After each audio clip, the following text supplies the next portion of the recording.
Hello everyone, welcome to Mahesh ji की biology. बेटा हमारा चल रहा था फोटोसिंथेसिस और फोटोसिंथेसिस में हमने कंप्लीट किया था नॉन साइक्लिक फोटोफॉस्फोराइलेशन। आज जो हम डिस्कस करने जा रहे हैं वो है जेड स्कीम। जेड स्कीम को समझेंगे कॉन्सेप्चुअली और लॉजिकली। ठीक है, तो बिना देरी के शुरू करते हैं जेड स्कीम। मैं महेश गौतम, जिसका चैनल है महेश जी की बायोलॉजी।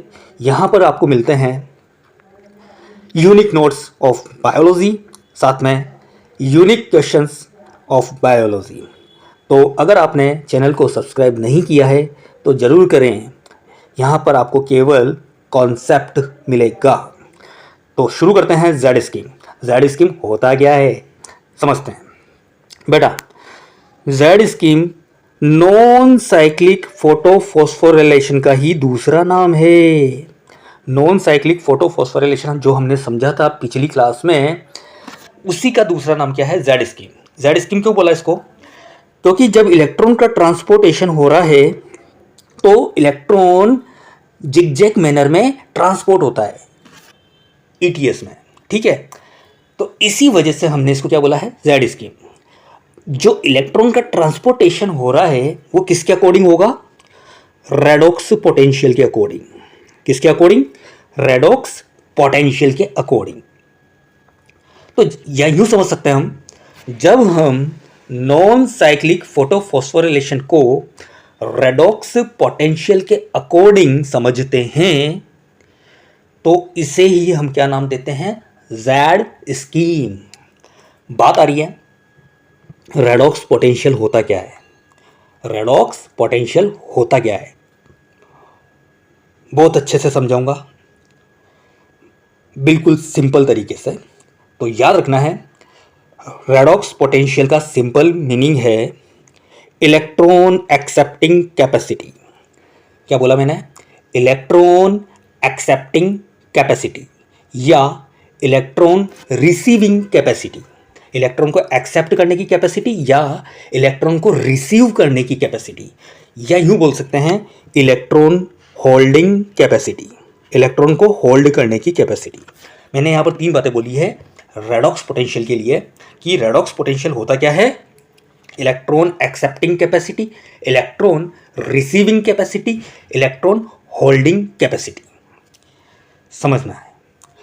अब बात आ रही है, अगर रेडॉक्स पोटेंशियल ज़्यादा होगा तो इलेक्ट्रॉन होल्डिंग कैपेसिटी क्या हो जाएगी? ज़्यादा होगी। इलेक्ट्रॉन रिसीव करने की कैपेसिटी क्या होगी? ज़्यादा होगी। तो याद रखना हमें, अगर आरपी ज़्यादा है, आरपी मतलब रेडॉक्स पोटेंशियल हाई है, तो इलेक्ट्रॉन होल्डिंग कैपेसिटी या इलेक्ट्रॉन एक्सेप्टिंग कैपेसिटी या इलेक्ट्रॉन रिसीविंग कैपेसिटी हाई होगी। अब अगली बात आ रही है, if energy level high then RP low. मतलब अगर एनर्जी लेवल बढ़ जाता है, अगर एनर्जी लेवल इंक्रीज होता है तो रेडॉक्स पोटेंशियल क्या हो जाएगा? डिक्रीज। अच्छे से समझना है, ध्यान रखना है ये वाली बात। अगर एनर्जी लेवल ज़्यादा है तो रेडॉक्स पोटेंशियल कम हो जाएगा, और रेडॉक्स पोटेंशियल कम हो जाएगा तो इलेक्ट्रॉन होल्डिंग कैपेसिटी या इलेक्ट्रॉन रिसीविंग कैपेसिटी या इलेक्ट्रॉन एक्सेप्टिंग कैपेसिटी वो क्या हो जाएगी? डिक्रीज हो जाएगी, कम हो जाएगी।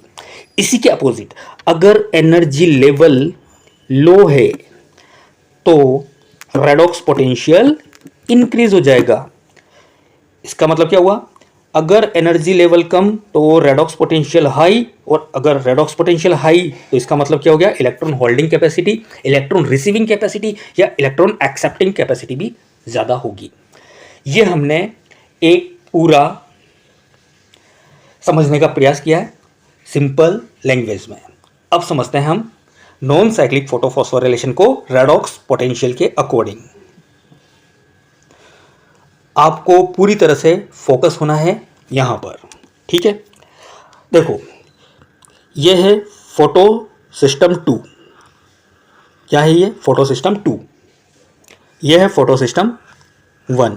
नॉन साइक्लिक फोटोफॉस्फोराइलेशन को मैं कहां से समझाऊंगा? फोटो सिस्टम 2 से। हमें एज्यूम करना है हो रही है रात, रात का समय है। अगर रात का समय है तो लाइट एनर्जी नहीं है, तो एनर्जी लेवल क्या है, कम। एनर्जी लेवल क्या हो गया, कम है। तो मैंने बोला था अगर एनर्जी लेवल कम है तो रेडॉक्स पोटेंशियल क्या होगा, ज़्यादा होगा। ठीक है। अब सपोज करो कि हो गई है सुबह, दिन हो गया, लाइट एनर्जी आ चुकी है। जैसे ही लाइट एनर्जी आएगी तो जो फोटो सिस्टम 2 था वो अपने लो एनर्जी लेवल से कहाँ चला जाएगा, हाई एनर्जी लेवल पर। ये यूँ मत समझना कि मैंने नीचे से ऊपर कर दिया, ये मैंने एक स्केल बनाया है। इस स्केल में ये बताने की कोशिश की है कि एनर्जी लेवल कम है और रेडॉक्स पोटेंशियल ज़्यादा है। कब, जब एनर्जी कम है तो रेडॉक्स पोटेंशियल ज़्यादा है। तो इसके फोटो सिस्टम 2 के रिएक्शन सेंटर के पास क्या है, इलेक्ट्रॉन है। अब इलेक्ट्रॉन का जो एनर्जी लेवल है वो क्या है, कम है। तो इसका मतलब उसका रेडॉक्स पोटेंशियल ज़्यादा है। तो यहाँ से दुनिया की कोई भी ताकत इसके रिएक्शन सेंटर से इलेक्ट्रॉन नहीं निकाल सकता, क्योंकि इसकी होल्डिंग कैपेसिटी, इलेक्ट्रॉन को होल्डिंग कैपेसिटी क्या है, ज़्यादा है, होल्ड करने की कैपेसिटी। क्योंकि एनर्जी लेवल कम तो रेडॉक्स पोटेंशियल ज़्यादा है, तो रेडॉक्स पोटेंशियल ज़्यादा है तो रिएक्शन सेंटर से इलेक्ट्रॉन एक्साइट होकर बाहर नहीं निकलेगा, क्योंकि उसकी होल्डिंग कैपेसिटी ज़्यादा है। जैसे ही लाइट एनर्जी आएगी तो फोटो सिस्टम 2 अपने लो एनर्जी लेवल से कहाँ चला जाएगा, हाई एनर्जी लेवल पर। लो एनर्जी लेवल से कहाँ आ गया, हाई एनर्जी लेवल पर। इसने अपनी पोजीशन चेंज नहीं की है, अपना स्टेट चेंज किया है, लो एनर्जी लेवल से हाई एनर्जी लेवल पर चला गया। ठीक है। अब जैसे ही इसका एनर्जी लेवल इंक्रीज होगा तो रेडॉक्स पोटेंशियल क्या हो जाएगा, कम हो जाएगा। रेडॉक्स पोटेंशियल कम हो जाएगा मतलब इलेक्ट्रॉन को होल्ड करने की कैपेसिटी क्या हो गई, कम हो गई। तो ये इलेक्ट्रॉन कहाँ पर आ गया, रिएक्शन सेंटर से फर्स्ट इलेक्ट्रॉन एक्सेप्टर, जो मैंने ब्लैक कलर का बनाया वो क्या, फर्स्ट इलेक्ट्रॉन एक्सेप्टर। और फोटो सिस्टम 2 का फर्स्ट इलेक्ट्रॉन एक्सेप्टर कौन है, फियोफाइटिन। तो इलेक्ट्रॉन आ जाएगा फियोफाइटिन के पास। अब मैं इस स्केल के अकॉर्डिंग नीचे आ रहा हूँ। तो जैसे जैसे हम नीचे आएंगे तो एनर्जी लेवल क्या हो रहा है, कम हो रहा है और रेडॉक्स पोटेंशियल इंक्रीज हो रहा है।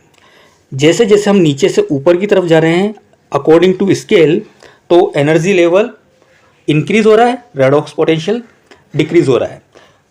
अगर हम स्केल के अकॉर्डिंग ऊपर से नीचे आ रहे हैं तो एनर्जी लेवल कम हो रहा है, रेडॉक्स पोटेंशियल बढ़ रहा है। तो देखो यह है इलेक्ट्रॉन अब किसके पास है, फियोफाइटिन के पास। और अगला कौन है, ये फियोफाइटिन है। फियोफाइटिन से इलेक्ट्रॉन कहाँ चला जाएगा, पी क्यू के पास। अगर हम फियोफाइटिन और पी क्यू को कंपेयर करें तो स्केल के अकॉर्डिंग रेडॉक्स पोटेंशियल किसका ज़्यादा है, पी क्यू। तो पी क्यू क्या करेगा, इलेक्ट्रॉन ले लेगा फियोफाइटिन से, क्योंकि इसके पास इलेक्ट्रॉन रिसीविंग कैपेसिटी ज़्यादा है, क्योंकि इसका रेडॉक्स पोटेंशियल ज़्यादा है। अगर हम और नीचे आते हैं तो कौन है, साइटोक्रोम B6। तो साइटोक्रोम B6 का रेडॉक्स पोटेंशियल पी क्यू से ज़्यादा है, तो ये इलेक्ट्रॉन पी क्यू से आ जाएगा साइटोक्रोम B6 के पास। अगर हम कंपेयर करें साइटोक्रोम B6 और प्लास्टोसाइनिन को, तो प्लास्टोसाइनिन का रेडॉक्स पोटेंशियल ज़्यादा है, क्योंकि हम नीचे आ रहे हैं स्केल के अकॉर्डिंग, और नीचे जो हम आते जा रहे हैं तो इसका मतलब रेडॉक्स पोटेंशियल इंक्रीज होता जा रहा है, उसकी इलेक्ट्रॉन रिसीविंग कैपेसिटी बढ़ती जा रही है। तो इलेक्ट्रॉन फाइनली आ जाएगा प्लास्टोसाइनिन के पास। प्लास्टोसाइनिन से ये इलेक्ट्रॉन चला जाएगा फोटो सिस्टम 1 के रिएक्शन सेंटर के पास। अब हमें पता है कि लाइट एनर्जी यहाँ पर भी आ रही है, तो ये लाइट एनर्जी पाकर फोटो सिस्टम 1 अपनी लो एनर्जी लेवल से कहाँ चला जाएगा, हाई एनर्जी लेवल पर। पोजीशन चेंज नहीं कर रहा है, स्टेट चेंज कर रहा है, मतलब लो एनर्जी लेवल से हाई एनर्जी लेवल पर चला जाएगा। इसका एनर्जी लेवल इंक्रीज हो गया। अगर इंक्रीज हुआ है एनर्जी लेवल तो इसका रेडॉक्स पोटेंशियल क्या हो गया, डिक्रीज हो गया। तो यहाँ पर भी क्या होगा, अब इलेक्ट्रॉन का ट्रांसपोर्टेशन। पहले इलेक्ट्रॉन जाएगा फोटो सिस्टम 1 के फर्स्ट इलेक्ट्रॉन एक्सेप्टर के पास, जो कि है FRS या FES। फिर उसके बाद जाएगा ये FD के पास, और FD से फाइनली चला जाएगा NADP+ के पास। तो यहाँ पर हमने देखा कि इलेक्ट्रॉन का जो ट्रांसपोर्टेशन हो रहा है वो किसके अकॉर्डिंग हो रहा है, रेडॉक्स पोटेंशियल के अकॉर्डिंग। जिसका रेडॉक्स पोटेंशियल ज़्यादा होगा वो इलेक्ट्रॉन को रिसीव करेगा। फिर हम ऐसे कंटिन्यू ETS में चलते जा रहे हैं, तो अगला वाला जो ETS का पार्ट है उसका रेडॉक्स पोटेंशियल ज़्यादा है, तो इलेक्ट्रॉन वहाँ पर जाएगा। इस तरह से इलेक्ट्रॉन का ट्रांसपोर्टेशन होता है। जब हम इसका एक पर्टिकुलर पैटर्न बनाते हैं तो वो हमें जिगजैग मैनर में मिलता है, इसीलिए हमने इसको क्या नाम दिया है, Z स्कीम। बात समझ में आ रही है। अब समझेंगे यहाँ पर कुछ रोचक बातें। मैंने बोला कि ये फोटो सिस्टम 2 था। अब देखो इसका एनर्जी लेवल कम, जैसे ही लाइट एनर्जी मिली एनर्जी लेवल ज़्यादा, रेडॉक्स पोटेंशियल कम, तो ये अपने लो एनर्जी लेवल से हाई एनर्जी लेवल पर चला गया, तो इसको हम बोलेंगे अपहिल। अब इलेक्ट्रॉन का जो ट्रांसपोर्टेशन हो रहा है ईटीएस में, यहाँ से यहाँ, मतलब लो रेडॉक्स पोटेंशियल से हाई रेडॉक्स पोटेंशियल या हाई एनर्जी लेवल से लो एनर्जी लेवल, मतलब हाई एनर्जी लेवल से लो एनर्जी लेवल, तो इसको हम क्या बोलेंगे डाउन हिल। यहाँ पर क्या हुआ है अपहिल, यहाँ पर क्या हुआ है डाउन हिल। फिर यहाँ पर क्या हुआ, लाइट एनर्जी आती है, ये चला गया लो एनर्जी लेवल से हाई एनर्जी लेवल, तो इसको बोलेंगे हम अपहिल। और यहाँ से वापस हाई एनर्जी लेवल से लो एनर्जी लेवल, इसको बोलेंगे हम डाउन हिल। तो एक नॉन साइक्लिक फोटोफॉस्फोराइलेशन में या जेड स्कीम में 2 बार अप हिल और 2 बार डाउन हिल होता है। तो उम्मीद करता हूँ आपको आज जेड स्कीम समझ में आया होगा। अगर अच्छा लगा तो लाइक करें और चैनल को सब्सक्राइब जरूर करें और अपने फ्रेंड्स को शेयर ज़रूर करें। ठीक है, मिलते हैं ऐसी ही अगली वीडियो में, तब तक बने रहें। Thank you.